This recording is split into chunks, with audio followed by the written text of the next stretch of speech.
যাও ওই দিকটাতে।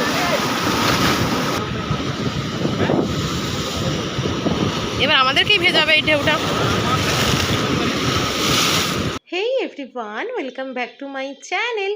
তো আজকে আবারও একটা নতুন দিনের সাথে নতুন ভিডিও নিয়ে চলে এসেছি। আর আজকে আমি যে ভিডিওটা তোমাদের সাথে শেয়ার করব সেটা হলো কাঁথি থেকে, মানে কাঁথির পরে শৌলা ব্রিজ ধরে সোজা মেরিন ড্রাইভের যে নতুন রাস্তাটা হয়েছে সেই রাস্তা বরাবর আমরা চলে যাব দীঘা। এই শৌলা ব্রিজের নিচ দিয়েই বয়ে চলেছে পিছাবনি নদী। আর শৌলা ব্রিজের পরেই রয়েছে, তুমি দেখতে পাবে যেখানে সমুদ্রটা অনেক দূর থেকে দেখা যায় আর আশেপাশে রাস্তাটা বেয়ে মিশেছে দীঘার সাথে।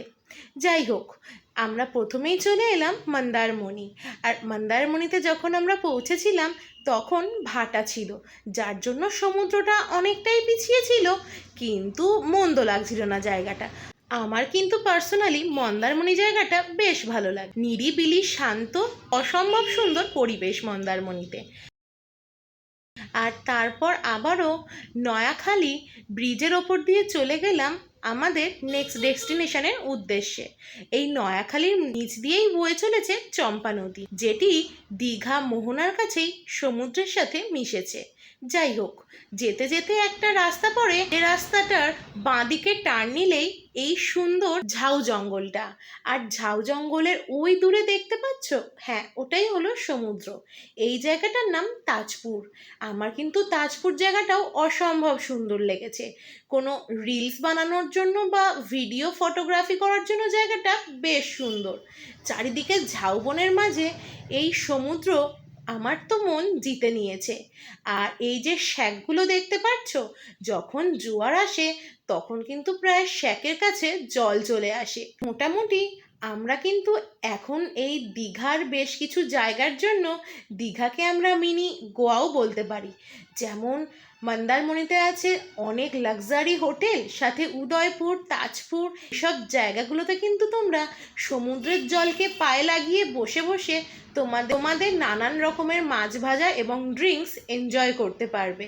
আর তারপর তাজপুর থেকে শঙ্করপুর যাওয়ার পথে মেরিন ড্রাইভে এই যে রাস্তাটা পড়ে সমুদ্রের পাশ দিয়ে, মানে এই জায়গার রাস্তাটা পুরো সমুদ্রের মধ্যে দিয়েই করা হয়েছে বললে ভুল কিছু হবে না। আমরা যেহেতু জোয়ারের সময় এই জায়গাটা ক্রস করছিলাম, তো সমুদ্রের জল কিন্তু ছিটকে আমাদের গায়ে এসে লাগছিল।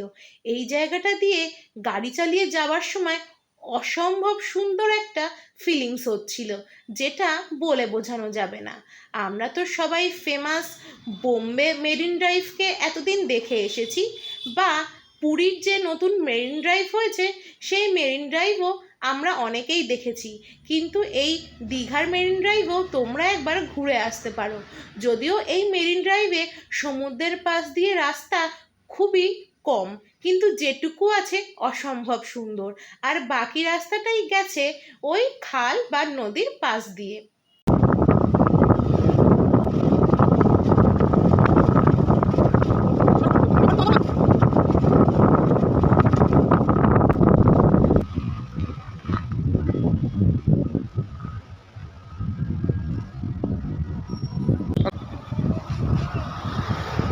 নেক্সট চলে এলাম আমরা শঙ্করপুর। আর এই শঙ্করপুর সি বিচের ধারটা কিন্তু খুব সুন্দর করে সাজানো গোছানো। শঙ্করপুর সি বিচের ধার দিয়ে একটা সুন্দর পার্ক মতনও করা আছে, যেখানে সন্ধেবেলার টাইমটা তোমরা বসে বন্ধুদের সাথে আড্ডা মারতেই পারো। আর যদি তোমরা দীঘার থেকে একটু নিরিবিলি জায়গা চাও, তাহলে এখানেও বসে অনেকটা সময়ই তোমরা কাটাতে পারো। আর এই হলো সেই তিমি মাছের একটা স্ট্রাকচার করা। যতদূর আমি শুনেছি এখানে নাকি কোনো সময় এক বিশাল আকারের তিমি মাছ উঠে এসেছিল, সেখান থেকেই ওখানে ওই তিমি মাছের স্ট্রাকচারে একটা স্ট্যাচু রাখা। আর সেই তিমি মাছের কঙ্কালটা নাকি দীঘা মিউজিয়ামে আছে।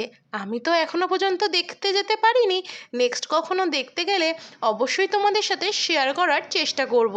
আর তোমরা দীঘায় এসে দীঘা মিউজিয়ামে গিয়েছো কি না কমেন্টে জানাতে ভুলো না। আর এইটা হলো দীঘা মোহনা, যেটা আমার বড়ই প্রিয়।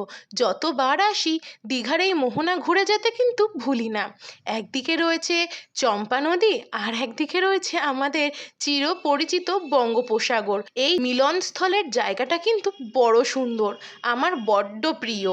এই জায়গাটা এসে দাঁড়ালে আমার যেন মনে হয় আমি পৃথিবীর শেষ স্থলভাগে এসে উপস্থিত হয়েছি।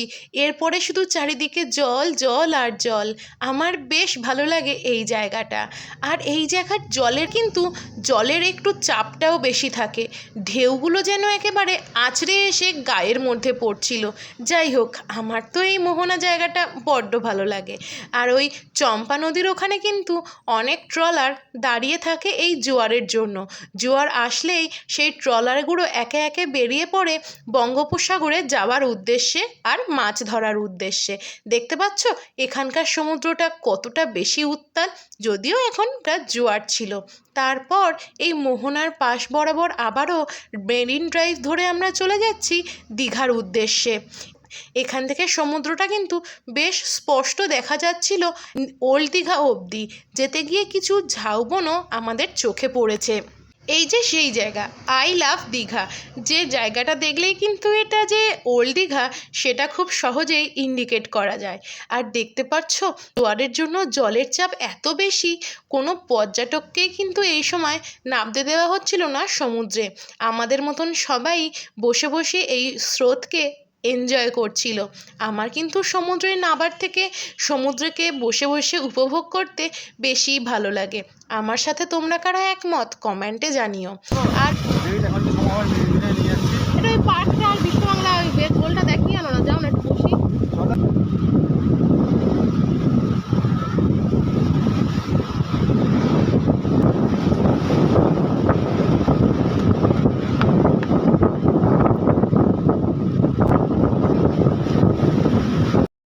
তো ওল্ড দীঘায় বসে থাকতে থাকতে এখন জলের চাপ অনেকটাই কমে গেছে। ওই মোটামুটি 2-2:30টার পর থেকে কিন্তু লোকজনের নামা শুরু হয়ে যায়, যখন একটু জোয়ারের চাপটা কমে।